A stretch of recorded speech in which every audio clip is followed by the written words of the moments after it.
This is Matt from Brunch Boxing, and I'm here with the one, the only, the Latin snake himself, Sergio Mora. What's going on, Sergio? Man, I look at you and I'm like, you could be a bodyguard, bro.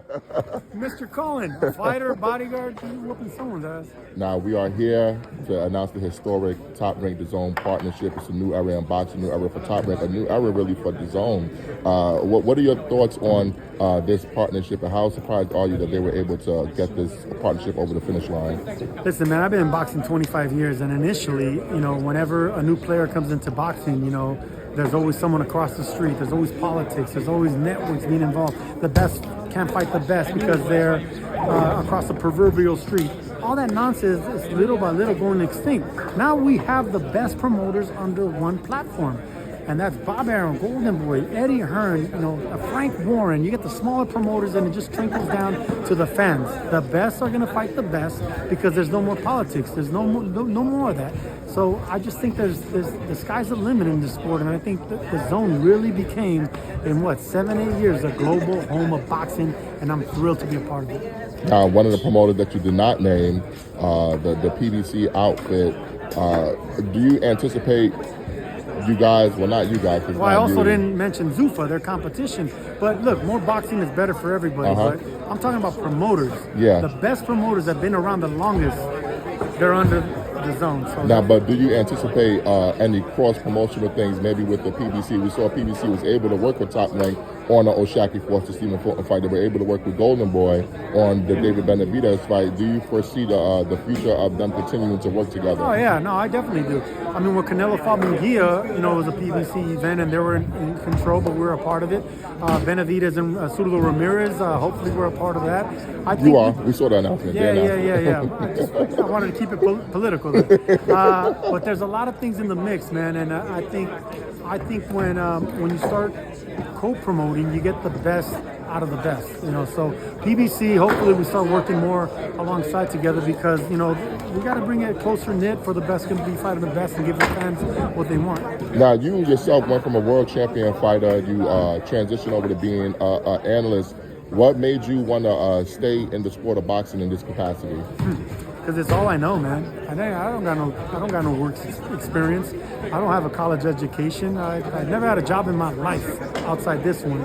So, I was blessed to be given an opportunity to talk about the sport that I love, and the only thing I know that I can speak of from experience and passion. I mean, I bled for years, and now I get to speak about that bleeding. It's a blessing. Do you ever? I see sometimes you might go back and forth with fans on Twitter and stuff like that. What makes you pick and choose when you're going to go back at a fan? Because sometimes you get a lot of stuff about your opinions on the fights, and the fans like to talk. When do you decide, hey, you know what, I'm going to give you what you're looking for today? When someone comes with a backhanded compliment, or when someone comes with disrespect, but not ghetto disrespect, not vulgar disrespect, not crazy disrespect. Tell me your opinion, speak eloquently about it. You can tell me I suck, but tell it in the right, and give me why I was so wrong, and then I'll answer to that. But if I go answering to every person, then I'll never stop. So I'm just going to speak to the ones that actually made sense. I could see why they thought that, and then I'll speak on what I thought. Now, one guy that you do answer to every week, twice a week sometimes, your podcast partner, Chris Mannix. Oh, man. You've been doing it with him for years. How's that partnership evolved from being analysts together to actually doing a very successful podcast together? Well, listen, man, if it wasn't for me, Chris Mannix would be still unmarried, with no kids, still reporting for Sports Illustrated, writing articles in a lonely hotel bedroom. That was Chris Mannix before he met me. Then this Mexican came into his life. He's now married to my stablemate, fellow Latina. He has a kid now. He's flourishing in careers. He's working multi-positions, podcasts. I mean, we're going to win Podcast of the Year pretty soon, thanks to me. But I'm telling you right now, Chris Mannix, his life has evolved for the greater. I can't say the same for myself because I take care of my own future. But that man is lucky to have met me. All right. I just want to get your thoughts real quick on some upcoming fights that you guys are going to be having on DAZN, namely David Benavidez versus Zurdo Ramirez, Mexican versus Mexican American, Cinco de Mayo weekend. Just tell us about this big event that you guys are going to be involved with. Well, I think Benavidez is the future of of Latino boxing. You know, I think he's a Mexican monster. He's going to carry the pay-per-view stable. I think he's going to carry the sport for Latinos. I mean, Latinos are a big demographic in boxing, right? But whenever you hit a Latino versus a Mexican, or a Mexican versus Mexican American, it brings out something, especially in the May holidays and the Mexican Independent September holidays. So I think they're carrying the torch of Canelo. Canelo carried it for Oscar De La Hoya. Oscar De La Hoya carried it for Chavez, and on and on and on, man. So I think the Mexican monster, David Benavidez, if he beats Zurdo Ramirez and becomes a champion at cruiserweight, we're dealing with the next great Latino star in boxing that's going to carry the sport for the next decade. Now, also carrying the sport, at least for Top Rank, you have Emiliano Vargas, you have Keyshawn Davis, Abdullah Mason, Shushu Carrington. Who are the guys that maybe you identify from the Top Rank stable that you think can be superstars in the sport and carry the platform? Talent-wise, I think Keyshawn Davis is incredible talent. So I think pound for pound, everyone on that platform, on that dais, has their abilities. You know, they all have championship caliber talent, but Keyshawn's the truth. I think Keyshawn's the future. But I think crossing demographics, you know, crossing the hooks and the looks, who's going to be able to sell pay-per-views, who has a familiar last name, Emiliano Vargas.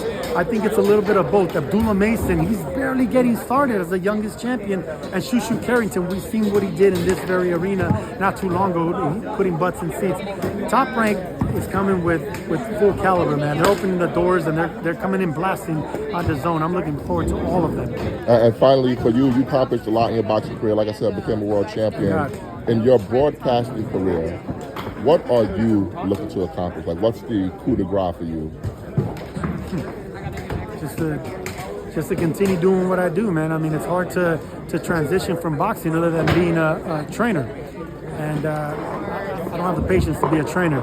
So I love what I do. I've been with DAZN since its inception here in the States, going on 8 years, and I hope to be part of it another 8 years. I love what I do. I love the people I work with, and it's the closest thing you can get to being inside that ring, because your adrenaline's pumping. You're so close to the ring. Sometimes blood gets on you, and I'm passionate about it. And I love it. So if I can't go in there and actually fight, I want to vicariously talk about the fighting, because that's the closest I get to the thrill of being in there. You know, I'm getting pumped up right now. Hey, man, thank you so much for joining me.